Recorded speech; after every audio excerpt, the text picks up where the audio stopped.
حضرت عمر کا زمانہ تھا۔ غسان کے بادشاہ نے کلمہ پڑھ لیا اور اسلام قبول کرتے ہی وہ آئے حج کرنے۔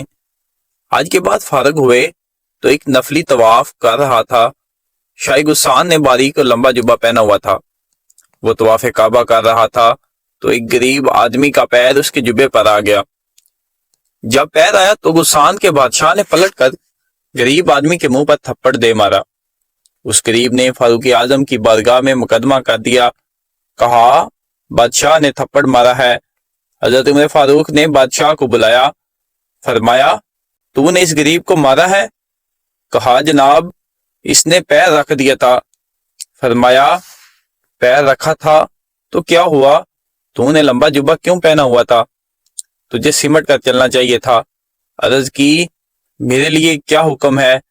حضرت عمر کہنے لگے یا اسے رات میں راضی کر لے ورنہ صبح اسی جگہ اسی کونے میں خانہ کعبہ کے سائے میں وہ غریب تیرے منہ پر تھپڑ مارے گا اور تجھے تھپڑ کھانا پڑے گا۔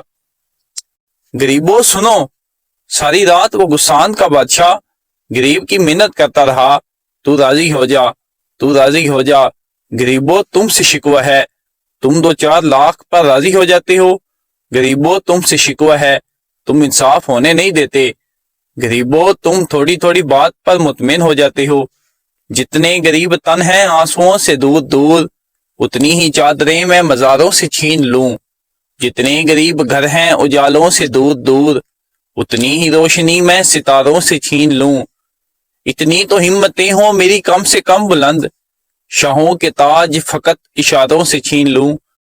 تمہاری زیادتی ہے، تم نے ظلم پروان چڑھایا ہے، تم انصاف ہونے نہیں دیتے۔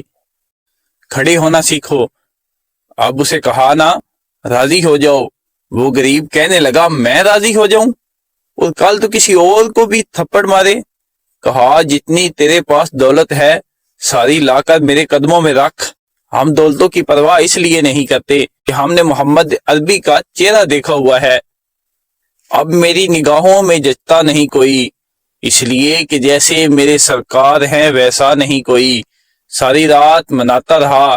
حضرت عمر سے کہنے لگا وہ نہیں مانتا تو جناب عمر کہنے لگے پھر تیاری کر، ہم بادشاہ نہیں دیکھیں گے، نہ ہی دولت دیکھیں گے، ہم رسول اللہ کا دین دیکھیں گے۔ بادشاہ رات کو دوڑ گیا، جا کر عیسائی ہو گیا۔